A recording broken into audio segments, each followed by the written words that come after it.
been having series of talk. Hello and good morning. Thank you for joining us once again. Thank you for always watching. Welcome to another series, another business series. In the last couple of weeks, we have been talking about starting your business and things to do. My name remains Atinuke M. Adeleke, simply known as AMA Consult. I am a business consultant and I help you with strategies and solutions that can help you grow your business, grow your profits, whether it is online or offline. So it's a bright and wonderful new day. As a business owner, today we are going to be looking at how to find your footings, how to find your footings because you are just starting new, or at times you may have even started. Yes, I know some of us have actually started our business. We have been running it for 1 year, we have been running it for the past 2 years. But today we just want to look at how you can start well. So let me put it that way: starting well, starting right, finding your footings in a new environment, finding your footings in your business place, finding your footings as you start. So I know there are lots of people who have started already. And you see, for a lot of us, when we start our business, let me use myself as an example. When I started my business, I had no idea of what it means to do business. I have no idea. Good morning. Thank you for joining us. I had no idea of what it means to start a business. Not the natural thing here is you go to school and get a job. So yes, I went to school. Yes, I got a job. I've worked in a bank before, but now I'm about to start a business and nobody taught me anything. So you see, when you start like that, there are challenges you face. No matter what you think you know, no matter the books you have read, there will be some challenges that if you don't get it right, your business is already dead on arrival. And that is the problem a lot of entrepreneurs, a lot of business people are facing. They have on their hands businesses that are already dead on arrival, businesses that are dead before they even started it. So you see, when I wanted to start a business, in my mind, as an accountant, it will be easy. Is it not just to start to do this? But I discovered that business was a whole lot more than that. So you need one of the things you need, let me put it this way, in finding your footings in a business or in the business world is you need the right frame of mind. Let me put it that way. You need the right frame of mind. You see, business is not something you just jump into. It is not something you just wake up and decide, I want to do business. Finding your footings. To find your footings in the business world, you need the right frame of mind. If your mind is not set to go into what you want to do, I tell you, you'll be surprised that a little thing and you are out. Because in business, there are challenges. In business, there's a whole lot of things that would happen that you look at it and be like, can I actually cope with this? Some customers will talk to you rudely. Sometimes you make orders and you will not get it. You deliver to clients and the delivery guys will mess you up. So you need the right frame of mind to get your footings in the business world. So you want to tell yourself, I am going into business. I know things will be difficult. I know there will be challenges, but I am going to be positive. So positive mindset, you need it when you are starting a business, or even if you're already in business. You see, for some people who have already started their business, you'll be surprised that a lot of people are finding it difficult because their frame of mind is not positive. So they are looking at what is happening here and there, and they are not thinking, no matter what happens, I can do it. So you want to find your footings, you need to have a good frame of mind, the right one, the positive one. Thank you, Princess. Thank you for joining us. So you want to have that in your mind. So 2, you are going into a business world. You want to find your footings. It is a new environment. You want to play safe. Let me put it that way. You want to play safe. Now, when I say playing safe, what do we mean? Playing safe does not mean that you want to ignore some things. I don't want to do this. I don't want to do that. I don't want to take risk. That is not playing safe. Playing safe means you want to do a extensive research. You want to do your feasibility studies. You want to carry out research, market research, product research on what you are doing, on what you are going into. That is a second thing you need to do when you want to get the right footing in business. So you want to play safe. Yes, you know you are taking a risk, but at that risk, you want to also be safe taking that risk. You want your business to also be safe taking that risk. You don't just want to jump into it. So you must work extensively and carry out your research. So most business owners that I know, they see the way a lot of people do business is this. Let me put it this way, especially in Nigeria. So your neighbor is selling a particular thing, and you see that she's having clients, she's having customers. The next day, you go and pick it and you also start selling. It happens, yes. That is how a lot of people do business in Nigeria. Another thing is this, for some, you discover that, oh, my friend is selling, or you go online and you see that, now it is what is raining. People are buying bags. It's the bag season. Then you too, you also go and buy bags. You go and do drop shipping and you start selling bags. That is not how it is done. That is not how to do it. I remember during COVID, a lot of people were doing businesses, different businesses. Now go and ask them. They are not doing it again. Not because their salaries have increased, not because their living conditions are now good. No, but because as at then everybody was doing business, they also jumped into it. Do you get it now? So in playing safe, you are in a new environment. Don't just jump and go into that thing. Play safe, take risk, and play safe. The third thing you want to do to get your right footings, to find your footings in a new business, or if you have already started, it is the legal backing you have. Most people ignore this legal backing. You ignore it. Yes. Now, let me tell you something about legal backing that you don't understand. Because here in Nigeria, I don't know about other parts of Africa, but here in Nigeria, you can just sleep and wake up and start a business, whether it is registered or not. And so a lot of people are doing that. Now, you need to think about the legal backing, documentation. You want to find your footings in your business. Documentation matters a lot. Yes, I know you wake up and decide, oh, what is the name of my business? You wake up and just pick your son's name, Kem and Shem, Clem Shem Boutique, Clem Shem Dropshipping and this, Clem Shem Ventures.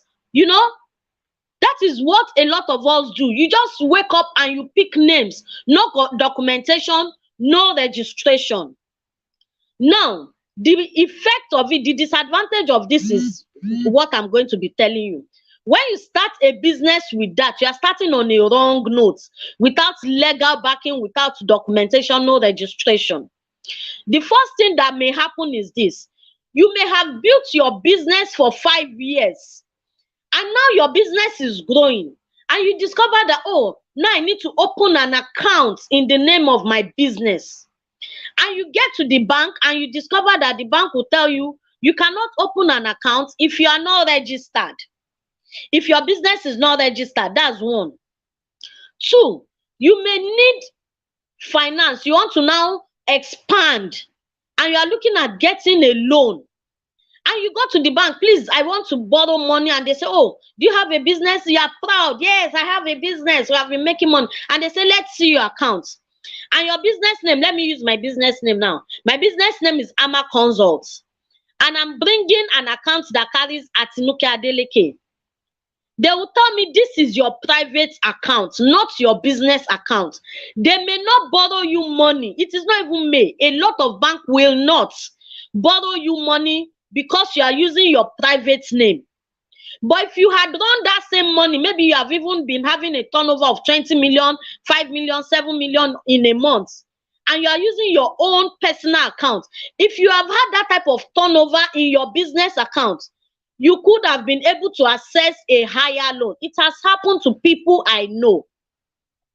That's the second thing that can happen if your business is not legally documented. Another thing that can happen is this. Now, for a lot of you, you have grown to such a point that people now know you around.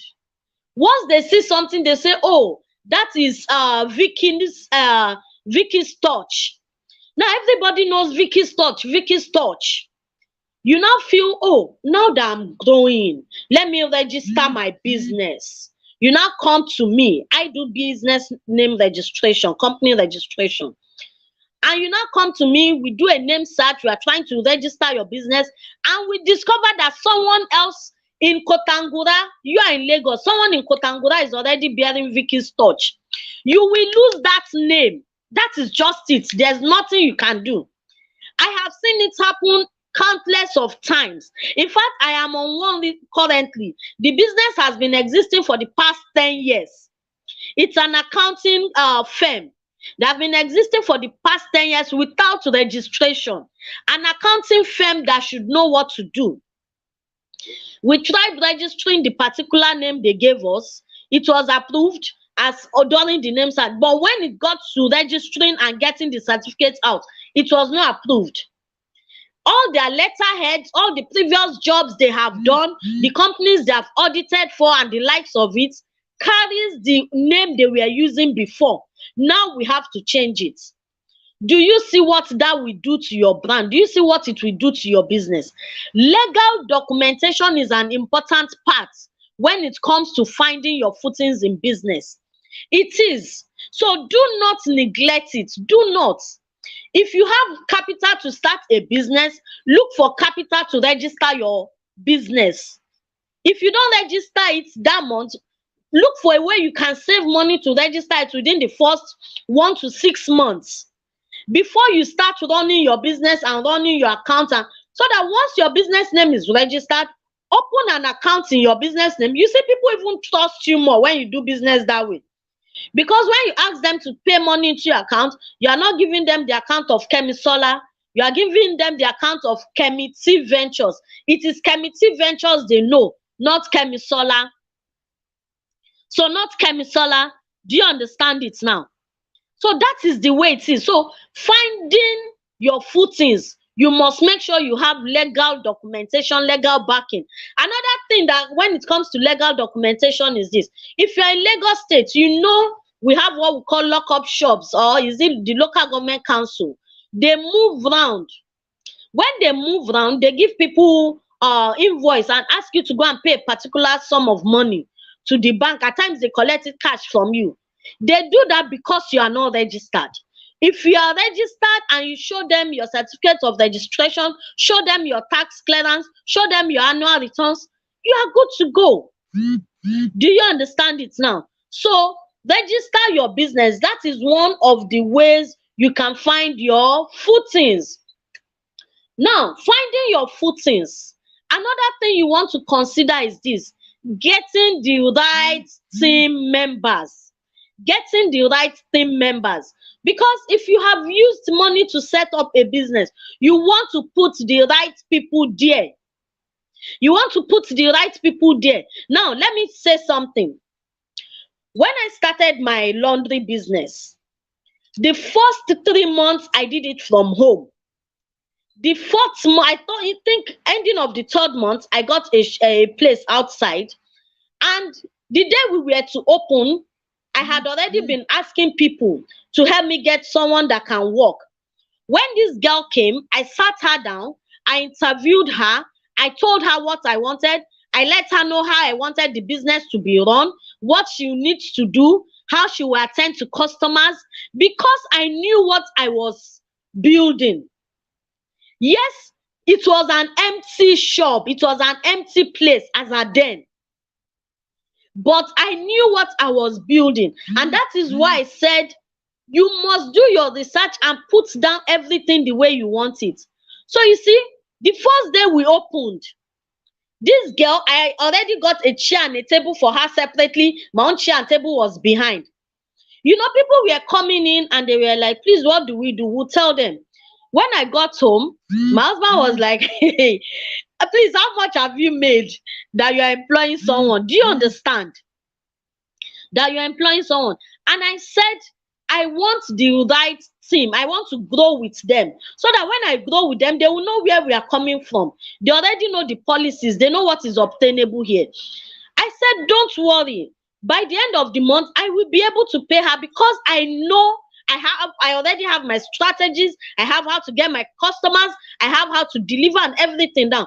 At the end of the month, I paid her. But you see, for most of us, when we start our business, we are not thinking about having the right team. And even when we get this staff, we don't train them. We don't tell them what we want, how they should do it. What we only do is you call a friend and say, do you have anybody that's looking for a job? Or you call someone in your church. Do you have anyone who is looking for a job? Please let them come and resume. That is what a lot of us do. And so they come, they resume, and everywhere is just like that. You cannot find your footings that way. You cannot. If you keep doing everything just like that, there's no way you will find your footings that way. You cannot find your footings that way. So you see, because that person will come, they don't know your policy, you have not told them, you did not train them, nothing. So it just happens. So you all come, you resume, they do anything, they behave anyhow, you send them out, you take another staff, tomorrow that stays 1 or 2 months and they're off. No, it doesn't happen. I have a staff that has stayed with me for 5 years now. She started when she finished secondary school. So the first year, she was still waiting for her results. By the second year, what I usually do, because I take some of these students who just finished their SSC, and after staying with me, once your result comes out, your result is good, I usually pay for JAMB for them. So you see, I paid for her JAMB form, she wrote JAMB, she passed. And during the time they are writing JAMB, I give them 1 month to go for lesson. It is part of structure. You are finding the right team. They will not leave you. Do you understand it? There must be a give and take. That is what you should understand. There must be a give and take. They are giving, you are taking. You should also be giving. Let them take. So my own way of giving was to buy JAMB form for them. I buy JAMB form. You go for lesson 1 month when it is a month to your JAMB, because I too do not want to waste my money.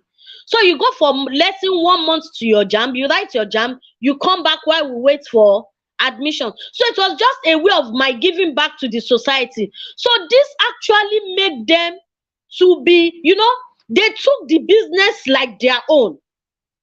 The boys, if you see the boys that work for me, if I tell them 6 a.m. because of light in my laundry, if I say 6 a.m., they are there. They will come. I have a receptionist separately. I have someone in the laundry. But I have boys that come that their own work is ironing. They will come 6 a.m., iron till when they take light. Some of them will not, at times they don't even take their baths. They are ironing. But they will come early. They'll iron, then I tell them, go home. Go and take your bath, go and eat and come back. At times, I cook in my house because my house was close to my office then. I will cook. Once I cook, I put in takeaway plates for each of them and I bring it to the office. So you see, this kind of people, I was building a team. I built a team that I wanted them to feel in my own little way. You see, in my own little way, I built a team that I made them feel we own this thing together. My success is your success, and they knew it. Some of them go to school, they will go and come back during the holidays. I had coppers that I employed. One of them was serving. He came, he joined us. Another one had finished serving. Now he has his own business laundry. He has a laundry that is running. So build the right team. That way, your business, when people come today, they are not seeing this face. Tomorrow, it's another face. You understand it now? Build the right team. The first girl that worked for me, what I used to do then was give her 100 naira for lunch. Every day, 100 naira. Dorcas, that's her name. Dorcas was so into my business that anywhere, at times she's going to church. By the time she's coming back the following day, she's coming with clothes. I'm like, where did you get this clothes? When she was going, she met one customer and she said she should follow her home. That's after work hours. She will still go and pick clothes. She didn't say, oh, it is after my work hours, I cannot come till tomorrow. So build a solid team. When you build a solid team, your business will grow. Your business will grow. Now you want to find your right footings. Please, okay, thank you so much for watching. Thank you so much for following.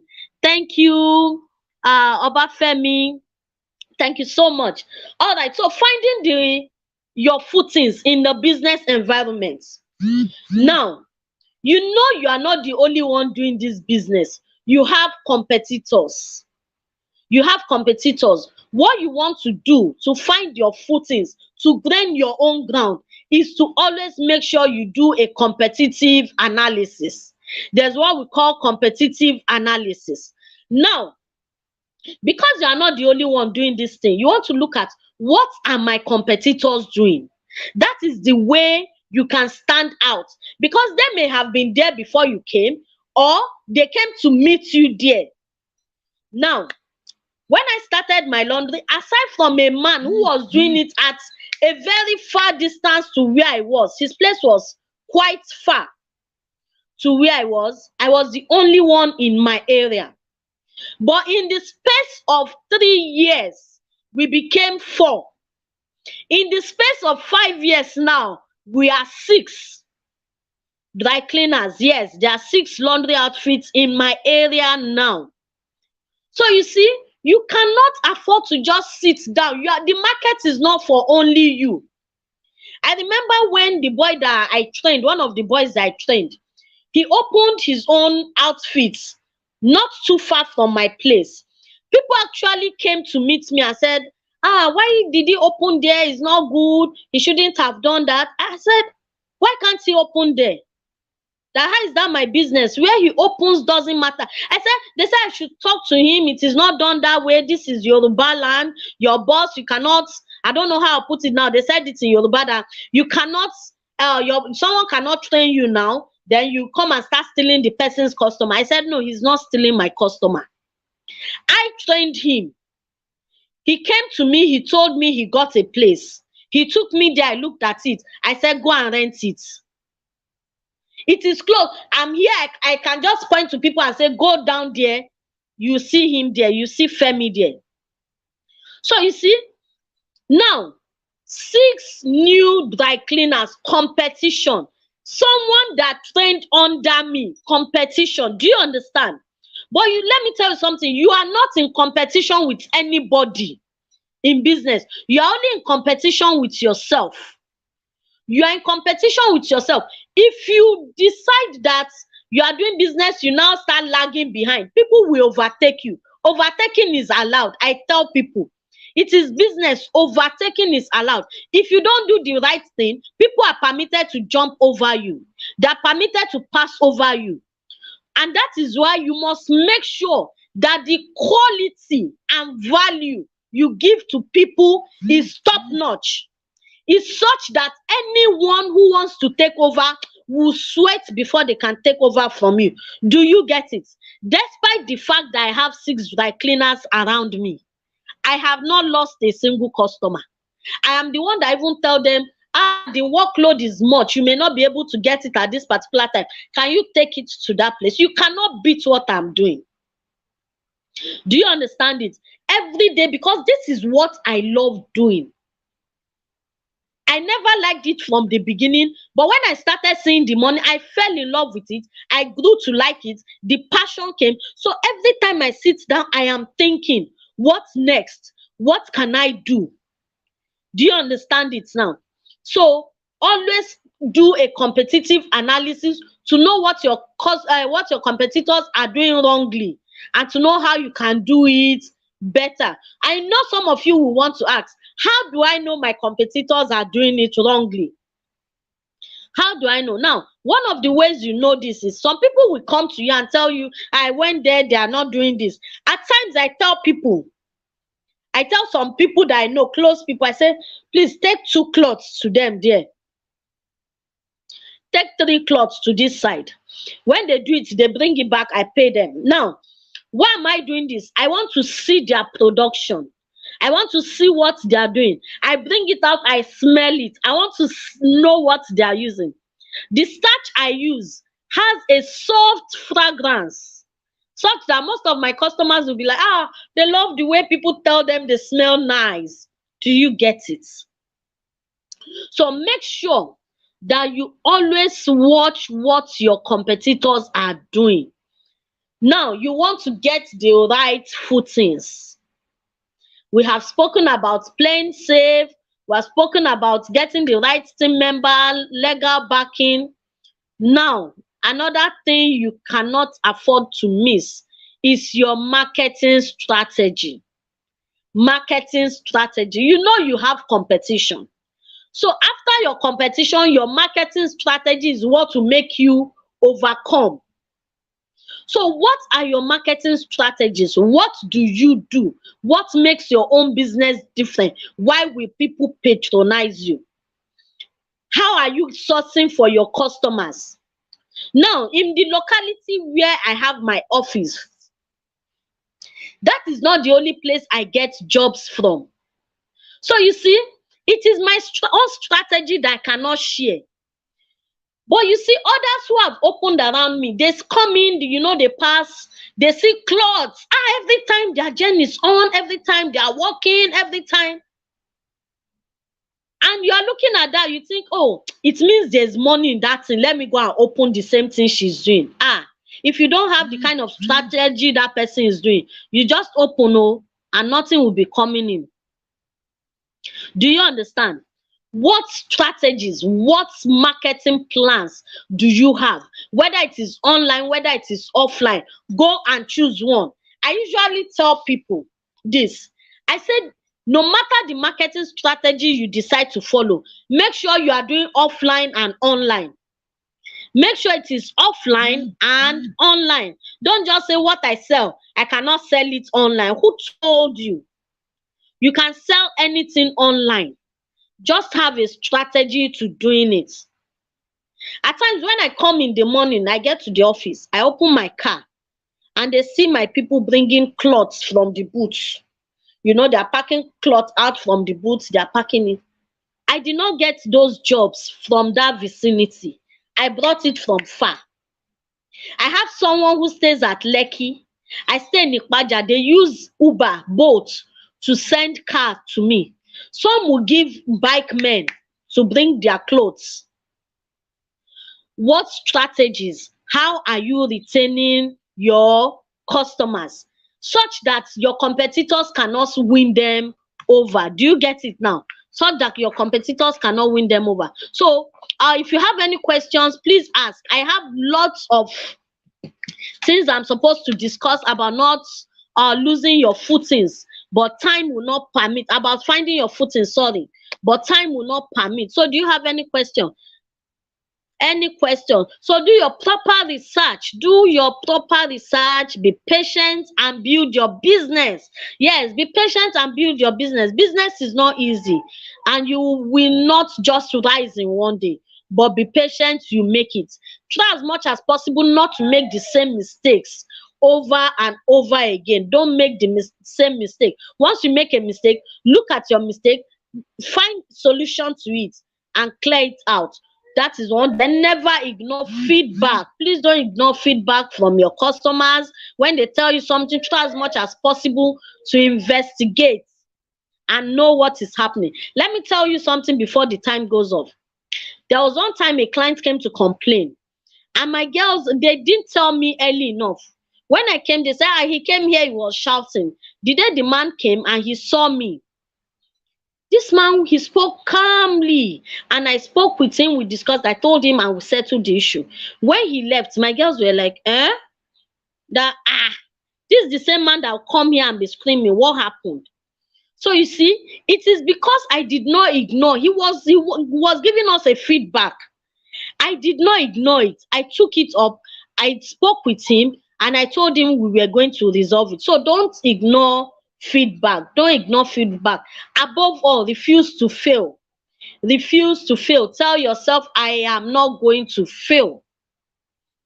So tell yourself, I am not going to fail. I am not going to fail. This business I have started, I will succeed. I will succeed. All right. So thank you so much for watching. Do we have any questions before we go off? Any questions? Strategy is key. Yes. Strategy is key. Obafemi, strategy is key. Thank you so much. So any question? If you have question, if you are watching the replay, you can just put your questions down. I will see. Just tag me to your question. I will see and respond to it. So any question? Any question? Thank you to those who joined us. Thank you so much. Any question? Do we have any questions before we go? I'm waiting for your questions. Any questions? If you have questions, finding your footings in the business world, finding your footings in the business world.